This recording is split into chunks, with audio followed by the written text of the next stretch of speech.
अचानक दिसलं तुम्हाला ते? हां चांगली वरती बाहेर न आलं. हां तुम्ही मारायचं नाही म्हणून मला फोन केला. येळ्ळूर सुळगा आहे म्हणजे माझ्या गावाच्या बाजूचं शेजारचं गाव. आणि एक साप वाटलं होतं मला हा असेल असं. सीझनवरती असतं आहे, सापांच्या स्वभावावरती असतं आहे.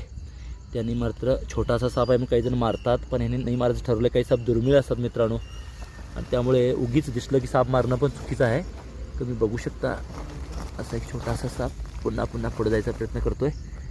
आणि एवढ्या आलं का त्याला पकडलं. यावरून तुम्ही समजू शकता, इथं लेक्चर द्यायची त्याच्यावरती गरज नाही आहे की तो शांत तरी आहे, असेच चावत नाहीत. आणि हा चुकून थोडासा आक्रमक असतो आहे, चुकून चावला तरी काय होत नाही म्हणून मी असं त्याला उघड्या हातानं पकडलं. आणि त्याच्यावरचे पट्टे बघून काही लोकांना घोणस म्हणजे घोणस तर गोल टिपे असतात, पण म्हणण्यावर पण काही लोक समजतात याला.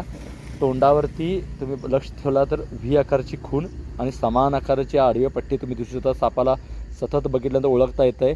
कुकरी नावाचा हा साप आहे, लक्षात या. निशाचा रात्री फिरतोय आणि याच्यापासून काही धोका नाही. बेडूकोऱ्याचं खाद्य आहे. शेतात शिवारात ओपन ठिकाणी हा साप गडमाथ्यावरती वगैरे फार जास्त प्रमाणात आहे. गडाच्या पायथ्याशीच मी आहे आणि तुम्ही बघू शकता ह्याच्यावरती कसे पट्टे आहेत. आपल्याजवळ पण येऊ शकतात. रात्रीचा साप फार म्हणजे शांत असतो आहे, निरुपद्रवी म्हणावं लागेल. ह्याच्यापासून आपल्याला काही अपाय नाही आहे. आणि हा ॲडल्ट आहे. दिसायला आपल्याला छोटा वाटेल पण ही जातच छोटी आहे अशी. आणि ह्याची कुकरीसारखे म्हणजे कुकरीचे हत्यार आहे, त्याच्यासारखे दात असतात, त्यामुळे याचं नाव पडलं आहे. आणि असे समान आकाराचा पट्टे दिसणारा हा साप जर असेल आपल्याजवळ चुकून येतो आहे. कमी प्रमाणात हा साप आढळतो आहे, पण हा कुकरी जातीचा बिनविषारी साप आहे.